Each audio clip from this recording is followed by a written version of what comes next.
नमस्कार, भारत लाइव ही देख रहे हैं आप। भारत लाइव में रातों रात देख रहे हैं। रातों रात यानी कि ऐसा शो जहां आपको हम हमेशा से ऐसी खबरें देते आ रहे हैं जिस खबर को जानने और समझने के बाद आप उसके आगे विस्मयादी बोधक चिन्ह लगाने पर मजबूर हो उठते हैं। बिहार की राजनीति की जब भी बात की जाए तो नीतीश कुमार जी और तेजस्वी यादव एक दूसरे के विरोधी के रूप में ही देखे जाते हैं। बहुत पुराने समय से देखा जाता आ रहा है। अगर आप कुछ दिनों की चर्चा छोड़ दीजिए तो 2015 के बाद जो स्थिति बनी थी जिसमें नीतीश कुमार जी और जो राजद है वो दोनों एक साथ हो गई थी, एक अलग महागठबंधन खेमा बन गया था। सिर्फ उतने दिनों की बात जो बहुत कम समय तक चल पाया, उतने दिनों की बात छोड़ दीजिए तो नीतीश कुमार जी और तेजस्वी यादव एक दूसरे के विरोधी ही दिखते हैं। लेकिन एक बार फिर ऐसा हुआ है कि नीतीश कुमार जी और तेजस्वी यादव साथ आ गए हैं। साथ किस मुद्दे पर आए हैं? तो वैचारिक मुद्दे पर जी। एक ही विचार पर नीतीश कुमार की जो नीति थी उसे ही तेजस्वी यादव ने फॉलो करते हुए खेला कर दिया है। जैसे ही खेला शब्द आता है तो और अभी के समय में, मौजूदा समय में आता है तो आप सीधे तौर पर आप भी समझ जाते हैं कि बात बंगाल की हो रही है। जहां ममता बनर्जी जी ने कहा था कि बंगाल में खेला होबो, राजद ने इस पूरे मामले पर यहाँ कहा था कि बंगाल में, बिहार में हम खेला करेंगे, बिहार में खेला करबो, मृत्युंजय तिवारी ने कहा खेला हुआ भी। अब देखिए, बिहार की बात तो हो जाए, छोड़ दीजिए। बंगाल में अगर चुनाव चल रहे हैं जिसको लेकर के बीजेपी सबसे ज़्यादा तटस्थ है, बीजेपी सबसे ज़्यादा मजबूत है और उसके प्रायोरिटी के साथ बीजेपी सबसे आगे बढ़ करके बंगाल के लिए पूरा अपना जोश खरोश लगाई हुई है, पूरा प्रयास कर रही है कि बंगाल पर उनका जो है राज हो बीजेपी। क्योंकि जैसे ही ममता बनर्जी को बीजेपी परास्त कर लेती है तो ये जो क्षेत्र है पूरा ईस्ट साइड वाला, पूर्वी जो क्षेत्र है पूरा, तो उस पर बीजेपी का झंडा बुलंद हो जाएगा।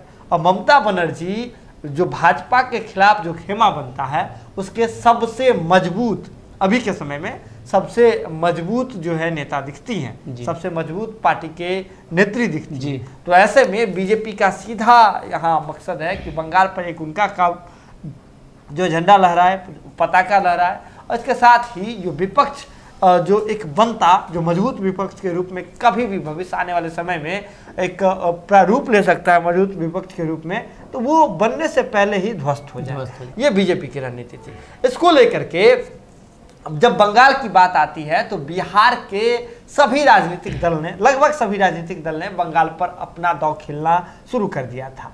इस क्रम में अगर बात करें तो कोई किसी से कम नहीं था। सबसे पहले इस बात की शुरुआत की थी बिहार के पार्टी जदयू ने। जदयू के प्रवक्ता ने इस बात की ओर इशारा किया था कि बंगाल में जदयू अपने दम पर 75 सीटों पर चुनाव लड़ने जा रही है। और जैसे ही ये दावा हुआ, इसके बाद अरुणाचल प्रदेश में भाजपा ने जदयू के विकेट गिरा दिए। जदयू के 5 विकेट गिरा दिए जो कि सत्ता में थे। बात करें तो अरुणाचल प्रदेश में जदयू के 7 विधायक जीते हुए थे, जिसमें से भाजपा ने 5 विधायक को अपने पाले में कर लिया था। और इस घाव, ये गहरा घाव मिला था जदयू को, जिसका पूरा असर जो है, एक व्यापक असर बिहार की राजनीति पर देखा गया था। जदयू भाजपा के संबंध बिगड़ गए थे, जिसके बाद आरसीपी सिंह आते हैं, आरसीपी सिंह को जदयू का राष्ट्रीय अध्यक्ष बनाया जाता है, संबंध सुधर जाते हैं और ये इस बात का दिखाया जाता है कि संबंध सुधर गए। हालांकि वास्तविकता क्या है, भारत लाइव के दर्शक हैं आप, तो आपको विधिवत रूप से पता है। इसके बाद जदयू तो पहले दावा की और दावा करने के साथ ही बीजेपी समझ गई कि जदयू वहां जाएगी और इकलौते अपने दम पर अगर बात कर रही है लड़ने की तो कुछ नहीं, सिर्फ और सिर्फ भाजपा का भुटकटवा बन के रह जाएगी। तो सबक सिखाने के लिए जदयू, माफ कीजिएगा, भाजपा अरुणाचल प्रदेश में एक बड़ा झटका देती है। इसके बाद इस कड़ी में नाम आता है तेजस्वी यादव का। तेजस्वी यादव जी कहते हैं कि जहां जहां भाजपा लड़ेगी तो भाजपा को कमजोर करने के लिए तेजस्वी यादव जरूर लड़ेंगे। जो भी पार्टी भाजपा के खिलाफ लड़ रही होगी उसका जो है वो राजद जाकर के सपोर्ट करेगी। ये बात तेजस्वी यादव कहते हैं। अपने नेताओं को, अब्दुल बारी सिद्दीकी, श्याम रजक को कई दफे बंगाल की यात्रा पर भेजते हैं। बहुत सारे समीकरण बनाने की बात चलती है। जब पूरा प्लान ओवरऑल नहीं होता है उसके बाद तेजस्वी यादव खुद जाते हैं बंगाल, ममता बनर्जी से मुलाकात करते हैं। इसके बाद ये खबर आने लगती है कि तेजस्वी यादव 6 सीटों पर चुनाव लड़ेंगे, लेकिन ममता बनर्जी उन्हें 6 सीट देने जा रही है। लेकिन जब बात नहीं बनती है तो तेजस्वी यादव जी बिना शर्त ममता बनर्जी जी को समर्थन दे देते हैं और वहां से ऐलान करते हैं कि जो पूरे बिहार, जो भोजपुरी भाषी हैं, बिहार भाषी लोग हैं, उनसे, बिहार के रहने वाले लोग हैं, वहाँ रहते हैं, उन सभी लोगों से अपील करते हैं कि जो भी वोट है अपना आप ममता बनर्जी को ही दीजिए।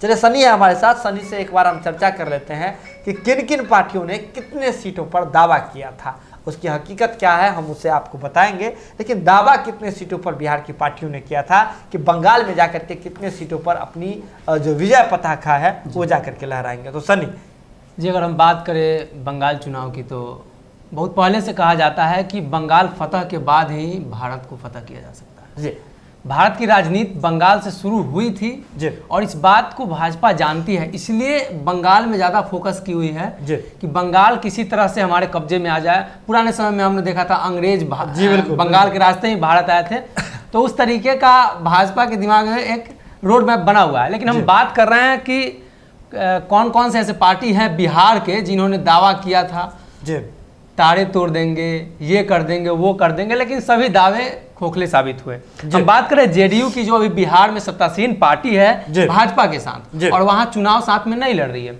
आपने बताया 75 सीट, लेकिन फिर बाद में ऐसी खबरें आई कि 50 सीट पर उन्होंने दावा किया है। कम से कम 50 पे तो लड़ेंगे, ये बात हो गई। और 4 का पक्का हुआ, 4 लड़ भी रही थी, लेकिन 3 का नॉमिनेशन रद्द हो गया। जी, पहले चरण के लिए 4 सीटें पर जदयू ने अपना नॉमिनेशन फाइल किया था, जिसमें से 3 सीट रद्द हो गई थी, 3 नॉमिनेशन ही, पर्चा ही रद्द हो गया। इसके पीछे ये बताया गया कि जो फॉर्म भरा गया था उसमें काफी त्रुटि थी, जिसके बाद जदयू ने इस पूरे मामले पर संज्ञान लिया था और जदयू ने कहा था कि अब जो फॉर्म भी जो भरे जाएंगे वो जदयू अपने देखरेख में भरवाएगी। जदयू के अपने पार्टी के कार्यकर्ताओं को लगाया गया, जदयू के कदावर नेताओं के बंगाल के लगाए गए, जो ये सुनिश्चित करे कि जब नॉमिनेशन का पर्चा भरा जाए तो उसमें सभी बातें, सभी जानकारी जो है समुचित ढंग से हो और शुद्ध हो।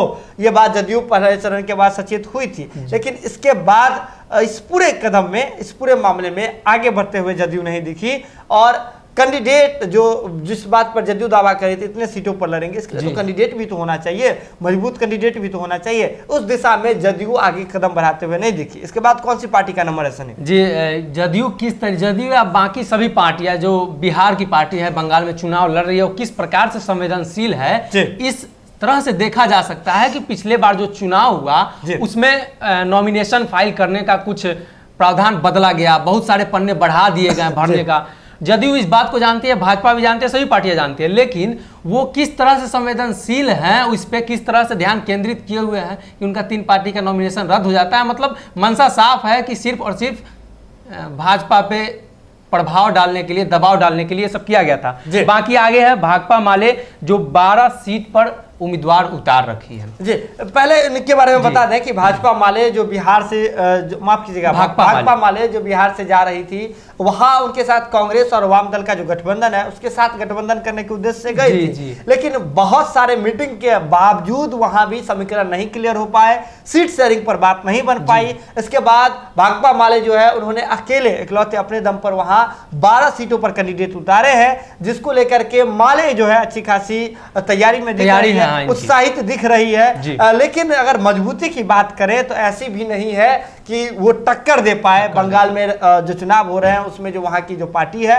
प्रमुख पार्टी है, उसको टक्कर देने की दिशा में कदम बढ़ाते हुए भाकपा माले नहीं दिख रही है। इसके बाद कौन सी पार्टी? जी, आरजेडी जो बिहार की बड़ी पार्टी है, सबसे बड़ी पार्टी है अभी जी, तो उन्होंने दाव खेला लेकिन उनका दाव सक्सेस नहीं हुआ जी। श्याम रजक गए हैं, अब्दुल बारी सिद्दीकी गए थे, सभी लोग आसाम गए, वहां बंगाल गए, लेकिन ममता बनर्जी ने सीधे तौर पे उनको इनकार कर दिया कि हम किसी को यहाँ लेने वाले नहीं हैं। जी, अगर बात करें जब तेजस्वी यादव बंगाल पहुंचे थे तो आपको याद होगा कि ममता बनर्जी ने लालू प्रसाद यादव को लेकर के बात कही थी, लालू प्रसाद यादव को लेकर के आस्था दिखाई थी, जिसके रिटर्न गिफ्ट देते हुए, मतलब एक गिफ्ट मिला था तेजस्वी यादव को। तेजस्वी यादव ये सोच करके गए थे कि जब ममता बनर्जी में हम अपनी सहानुभूति दिखा रहे हैं, ममता बनर्जी के लिए बात कह रहे हैं, तो ममता बनर्जी की ओर से उन्हें 6 सीटों का ऑफर मिलेगा। ये बात भी खबरों में आने लगी थी कि 6 सीटों पर राजद बंगाल में चुनाव लड़ने जा रही है, लेकिन ममता बनर्जी ने गिफ्ट के रूप में 6 सीटें तो नहीं दी, लेकिन लालू प्रसाद यादव के लिए कुछ जो संवेदनशील जो शब्द होते हैं, कुछ जो सांत्वना वाली जो शब्द होते हैं वो दे दिया। तो तेजस्वी यादव ने भी वहां से रिटर्न देते हुए उन्हें जो रिटर्न गिफ्ट के रूप में ममता बनर्जी के लिए वहां वोट देने की अपील करनी थी बिहार वासियों से। लेकिन इस पूरे मामले को लेकर के तेजस्वी यादव भी संवेदनशील दिखाई नहीं दे रहे हैं। आपको बता दें कि बिहार में 3 चरणों का जो चुनाव है वो खत्म हो गया है। ऐसे में तेजस्वी यादव अपने दल बल बंगाल में आपने बिहार माफ कीजिएगा, बंगाल में खत्म हो गया है। ऐसे में तेजस्वी यादव वहां अपने दल बल के साथ नहीं पहुंचे हैं अभी तक। जी, जीतन राम मांझी के बारे में अगर बात करें तो बिहार में जिस तरीके से उन्होंने ये गठबंधन में शामिल होकर मेन मौके पे जो मास्टर स्ट्रोक खेला है, उसमें सत्ता भी मिला उनको, मंत्रिमंडल भी मिला, सभी तरह के सुख ले रहे हैं और उसी चक्कर में थे बंगाल में और 26 सीटों पर दावा कर दिया था। लेकिन ऐसा कहा जा रहा है कि उनको एक भी उम्मीदवार नहीं मिला जी।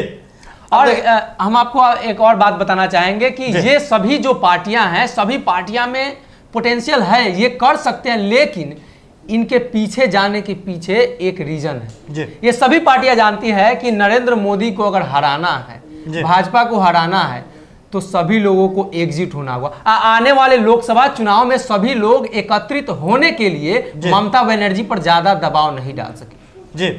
अब देखिए, अगर बात करें पूरे समीकरण की बात करें, सनी की बातों से तो मैं सहमत हूं, लेकिन और अगर देखें जैसे राजद की बात हो रही थी, तेजस्वी यादव तो वहां नहीं पहुंचे।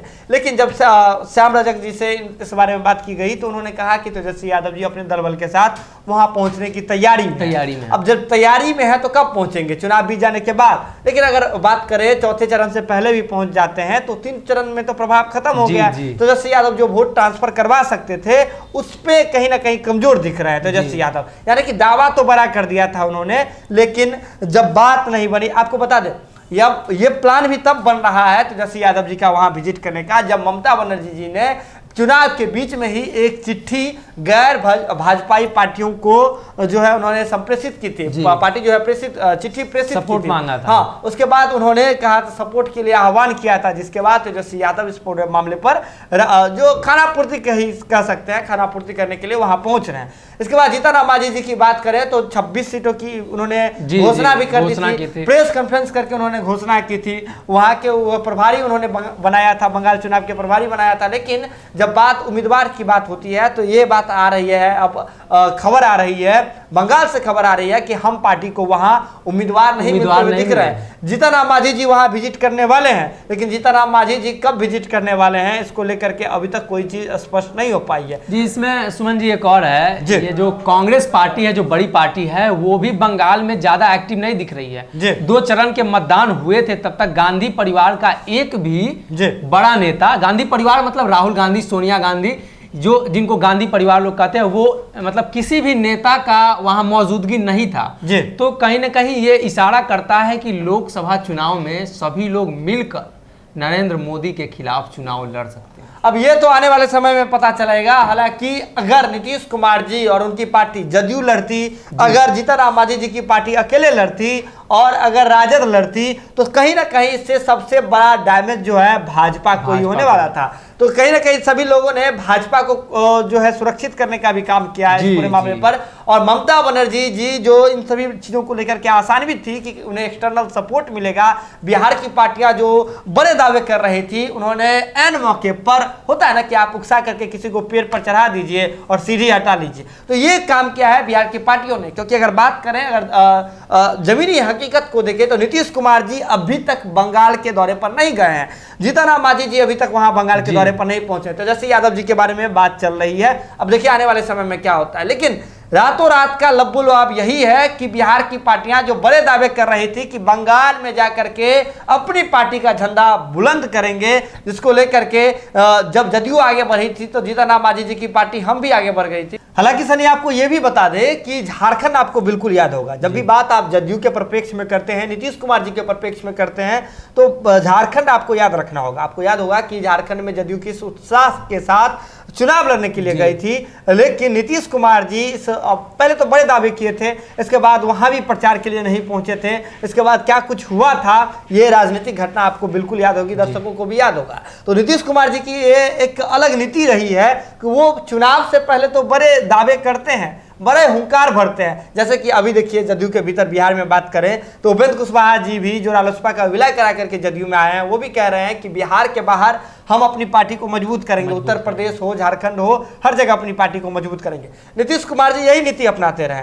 चुनाव से पहले दावे करते हैं, डमी कैंडिडेट के रूप में कुछ लोगों को उतार भी देते हैं, लेकिन बहुत ज्यादा मेहनत करते हुए उसके पीछे नहीं दिखते हैं, जी जान लगा करके मेहनत करते हुए नहीं दिखते हैं। उनका एकमात्र ध्येय होता है, मकसद होता है कि भाजपा पर प्रेशर बनाई जाए। और देखिए एक और बात है, जब आपकी पार्टी राष्ट्रीय स्तर की पार्टी होती है तो कुछ राज्यों में चुनाव लड़ना आपके लिए मैंडेटरी होता है, नहीं तो आपके पार्टी की सदस्यता जो है खत्म हो जाती है। तो शायद हो सकता है कि नीतीश कुमार जी इसी मनसे के साथ, इसके पीछे सुमन जी एक और कारण है कि जिस तरीके से झारखंड में उन्होंने चुनाव लड़ा और झारखंड के बीजेपी के जो मुख्यमंत्री हार गए, सरयू राय जीत गए, और आपको पता होगा सरयू राय के सपोर्ट में नीतीश कुमार थे, तो कहीं बीजेपी के साथ वो मनमुटाव बिहार में न हो जाए। बिहार में भी सरकार में है और बीजेपी के बदौलत है जी, तो ये भी एक फैक्टर बड़ा हो सकता है कि बीजेपी बिहार में कुछ खेला नहीं कर दे, वो बचाने के लिए नीतीश कुमार ऐसा कर रहे हैं। हाँ, नीतीश कुमार जी इसलिए बंगाल में खेला करने के लिए नहीं गए। तो अगर चुनाव प्रचार की बात करें तो चुनाव प्रचार में जो बड़ी बात आ रही थी पहले कि सभी पार्टी के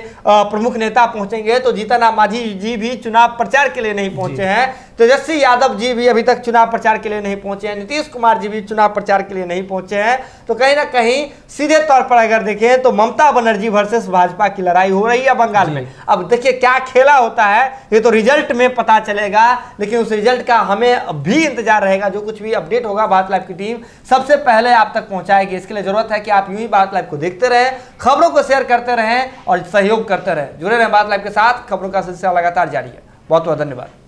अगर ये वीडियो पसंद आई और वह बिहार के राजनीति और बिहारियत से सरोकार रखेनी तो सब्सक्राइब बटन दबा के चैनल के सब्सक्राइब कर ली। ओजे एगो घंटी बा, ओकरा बटन दबा देला से कुल सटीक और मारक खबर रुआ मुफ्त में मिल जाई। अगर रुआ पत्रकारिता के हमनी के नया प्रयोग में सहयोग कर चाहतानी तो ज्वाइन बटन दबा दी। पेटीएम नंबर नोट कर ली 9386816700। धन्यवाद।